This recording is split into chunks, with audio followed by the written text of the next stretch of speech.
Imagine a world torn apart by the First World War. Empires that had ruled for centuries lay in ruins. Maps were being redrawn, nations were being born. And amidst this chaos, a war erupted that most people outside of Greece and Turkey have never heard of. It was brutal. It was personal. And it would shape the future of two nations. This is the story of the Greco-Turkish War of 1919 to 1922, the forgotten war that came in the shadow of the Great War. Our story begins not in the trenches of Europe, but in the heart of the crumbling Ottoman Empire. For over 600 years, the Ottoman Empire had ruled over a vast and diverse land, stretching from North Africa to Eastern Europe to the Arabian Peninsula. But by the early 20th century, it was no longer the mighty force it had once been. It was the sick man of Europe, and World War I would deliver the final blow. The Ottomans had joined the Central Powers during the war, siding with Germany and Austria-Hungary. And when the war ended in 1918 with the defeat of the Central Powers, the Ottomans were on the losing side. That meant occupation, humiliation, and the looming threat of partition. In 1918, the victorious Allies began carving up the remains of the Ottoman Empire. Britain and France took large swaths of land in the Middle East. Italy was eyeing southwestern Anatolia. But Greece had its eyes on a different prize. The city of Smyrna, known today as Izmir, was a major port on the Aegean coast of Anatolia. It was a bustling, cosmopolitan city with Greeks, Turks, Armenians, Jews, and Levantines living side by side. But most importantly for Greece, it had a large Greek population. To many Greek nationalists, Smyrna and the surrounding region had always been part of their homeland, part of the old Byzantine Empire, unjustly taken by the Ottomans centuries before. This idea, known as the Megali idea, or the Great Idea, was a dream to restore Greece to its former Byzantine glory, to bring all ethnic Greeks together under one flag. And after the war, Greece saw a chance to make that dream a reality. In May of 1919, Greek troops landed in Smyrna, supported by the British. They were greeted by cheering crowds of local Greeks, but the Turkish population saw it very differently. To them, it was a foreign invasion, and it was just the beginning. At first, the Greek presence in Anatolia was limited to the area around Smyrna. But over the next few months, the Greek army expanded its control further inland. Villages were burned. Civilians were killed. Both sides committed atrocities. The fragile balance of coexistence shattered. But here's the twist. While the Greek army was advancing, the Ottoman government was falling apart. The Sultan, Mehmed VI, was a powerless figurehead. The capital, Constantinople, was under Allied occupation. The once great empire was bleeding to death. And from its ashes, a new force began to rise. Enter Mustafa Kemal, a former Ottoman officer and hero of Gallipoli. Mustafa Kemal saw what was happening and refused to accept it. He rejected the partition of the Ottoman lands. He rejected foreign occupation. And most of all, he rejected the Sultan's submission to the Allies. In 1919, he traveled to the Anatolian heartland, where he began organizing a resistance movement. This wasn't just about pushing back the Greeks. It was a war for Turkish independence. By 1920, the lines were drawn. On one side stood the Greek army, armed by the British, backed by the Allies, and dreaming of a greater Greece. On the other side stood the Turkish nationalists, led by Mustafa Kemal, with little foreign support but a growing army and a burning sense of purpose. The world stage was chaotic. The Treaty of Sèvres, signed in August 1920, aimed to finalize the partition of the Ottoman Empire. It gave large parts of Anatolia to Greece, Armenia, France, and Italy. The Ottomans had no real say in the matter, but the treaty was a death sentence for the old empire, and Mustafa Kemal vowed never to accept it. While the diplomats signed their papers, war raged on the ground. In the summer of 1920, the Greek army launched a major offensive, pushing eastward into Anatolia. The goal was ambitious: to crush the Turkish resistance and secure the new Greek territories once and for all.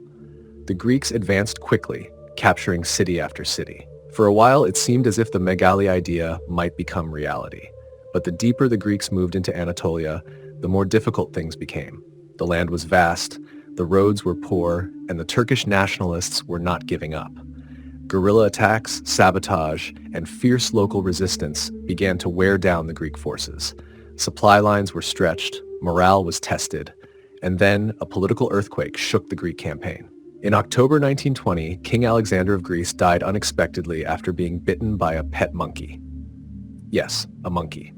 It was a bizarre tragedy, but the consequences were deadly serious. His death triggered a royalist comeback. The exiled King Constantine, father of Alexander and a controversial figure who had been forced out for his pro-German sympathies, returned to the throne. The Allies, particularly Britain and France, were furious. They had supported Greece under Venizelos, a liberal and pro-Allied leader. But Constantine had openly sided with the Germans during the war. In response, Britain reduced its support.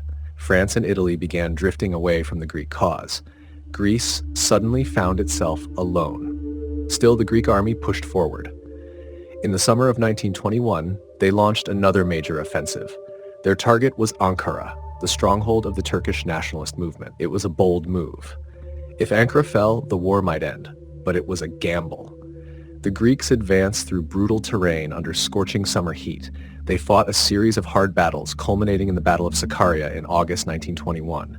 For 22 days, both sides fought with everything they had. It was one of the longest and bloodiest battles in modern Turkish history. In the end, the Greeks failed to capture Ankara. Exhausted, overextended, and isolated, they were forced to retreat. For the Turkish nationalists, it was a turning point. The tide of war had shifted, and from this point onward, it was the Turks who would take the offensive. By late 1921, the Turkish forces were better organized, better supplied, and more unified. Mustafa Kemal had solidified his control. He was no longer just a general, he was becoming the undisputed leader of the Turkish nationalist movement. Meanwhile, the Greek army was worn thin. Morale was crumbling. Back home, the population was tired of the endless war, and the political situation was unstable. Greece had alienated its allies, overcommitted its military, and underestimated its enemy. But the real tragedy, the heartbreak of this forgotten war, was still to come. Because this wasn't just a clash of armies. It was a war between neighbors. A war of villages, of towns and cities where Greeks and Turks had lived side by side for centuries. But now, trust was broken. Communities were shattered. Revenge and fear drove people to do terrible things. Both sides committed atrocities. Entire villages were wiped out. Civilians were executed. Women and children were caught in the crossfire. The war was as much about identity as it was about land. And in the end, it would leave deep scars that still haven't fully healed. The stage was now set for the final act, a dramatic and violent climax that would change the course of history. By the end of 1921, the balance had shifted. The Greek army, once so confident, was now exhausted, isolated, and increasingly vulnerable. Their long push into the heart of Anatolia had stretched their supply lines thin. The harsh Anatolian terrain offered no mercy, and their hopes of capturing Ankara had crumbled at the Battle of Sakarya. Meanwhile, the Turkish nationalists were gaining strength. Mustafa Kemal had reorganized his forces and secured greater unity among the various resistance groups. Factories in central Anatolia began producing their own weapons. Morale was rising, and so was international sympathy. By early 1922, France and Italy had begun recognizing Kemal's nationalist government as a legitimate political force. Both countries started withdrawing support from Greece and making diplomatic overtures to Ankara. Even Britain, once Greece's strongest ally, began to waver. Greece was now alone in a hostile land, alone in a war that had lost its international purpose. And yet Athens hesitated. Politicians debated, commanders argued, and instead of pulling back to consolidate their forces, the Greeks held their line, still clinging to a crumbling dream of empire. Mustafa Kemal, however, was preparing for a decisive strike. He gathered his forces in secret, thousands of troops, cavalry, artillery, and infantry. On the surface, the front lines were quiet, but behind them, a massive buildup was underway. By the summer of 1922, the Turkish army was ready. And then, on August 26th, it began. The Turkish offensive, known as the Great Offensive, came with speed and fury. The Greeks were caught off guard. Within days, the Turkish army had broken through the front and was pushing westward in full force. Greek lines collapsed. Panic set in. Entire divisions fell back in disorder. The retreat quickly turned into a rout. City after city fell. Afyonkarahisar, Uşak, and then all eyes turned to Smyrna. Smyrna, the jewel of the Aegean, a city that had once symbolized multicultural life in the Eastern Mediterranean, a city now packed with desperate Greek civilians and retreating soldiers. In early September, the Greek army abandoned Smyrna, leaving behind a city in chaos. And on September 9th, Turkish forces entered Smyrna. What happened next is one of the most controversial and painful episodes in the war and in modern history. For several days, Smyrna was a city on the edge. Crowds gathered in fear. Turkish troops marched through the streets. Some Greek and Armenian residents were arrested. Others tried to flee. Then on September 13th, a fire broke out in the Armenian quarter of the city. Within hours, it became an inferno. The flames swept through the Greek and Armenian districts, consuming homes, churches, schools, and businesses. The sky turned black with smoke. Tens of thousands of people fled to the harbor, hoping for rescue. The Turkish sector of the city remained untouched, fueling accusations that the fire had been deliberately set. To this day, the exact cause of the fire remains hotly debated. Turkish sources claimed Armenians started it. Greek and Western accounts blamed Turkish soldiers. What is not in dispute is the scale of the catastrophe. Thousands died in the flames. Hundreds of thousands were displaced. The city's centuries-old Greek presence was effectively erased in a matter of days. Foreign ships watched from the harbor. Some rescued refugees. Others stood by under strict orders not to intervene. It was a moment of profound tragedy, and one that marked the end of the Greek dream in Anatolia.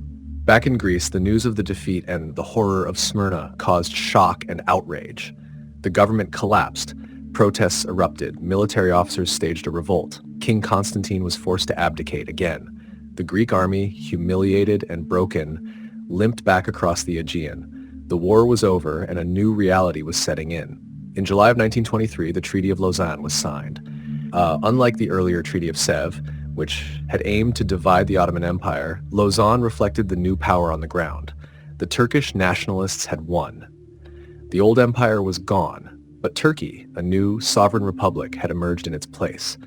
The treaty recognized the borders of modern Turkey and granted full international recognition to Mustafa Kemal's government. It also annulled previous promises made to Greece, Armenia, and others. But perhaps the most dramatic part of the treaty was not about borders. It was about people.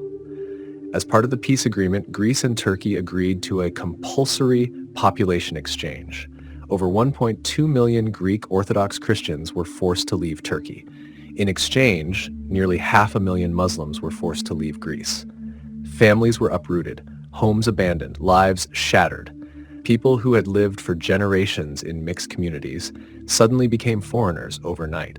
It was one of the largest forced migrations of the 20th century, and it left deep emotional scars on both nations. In Greece, the influx of refugees created enormous strain. Many arrived with nothing but the clothes on their backs. They settled in slums around Athens and Thessaloniki, changing the social and cultural fabric of Greek society. The trauma of the Asia Minor catastrophe became central to modern Greek identity, a story of loss, survival, and endurance. In Turkey, the war was seen as a war of liberation. Mustafa Kemal, later given the name Atatürk, became the father of the new Turkish Republic. His victory over the Greeks and the abolition of the Ottoman Sultanate were hailed as historic achievements. But the war also ushered in a rigid sense of national identity, one that left little room for minorities or shared cultural memory. What was lost in all of this, what was erased, was the centuries of coexistence, however imperfect, that had existed in cities like Smyrna and Salonika. The Greco-Turkish War didn't just redraw borders. It ended an era. It destroyed communities that had once embodied the multicultural spirit of the Eastern Mediterranean. And yet, outside of Greece and Turkey, this war is rarely mentioned. Overshadowed by the First World War and later by the Second, it became a forgotten war, a footnote in textbooks, a name on old treaties. But the impact was massive. The Greco-Turkish War shaped modern Turkey's birth and forever altered the course of modern Greece. It triggered one of the largest forced migrations in European history. It changed demographics, destroyed ancient cities, and left wounds that still affect relations between the two countries today. It was a war born from imperial collapse, from nationalism, from the chaos of a world trying to rebuild after total war. It was a war of ambition and revenge, of liberation and loss. and it reminds us painfully of what happens when old empires die and new nations rise from their ashes.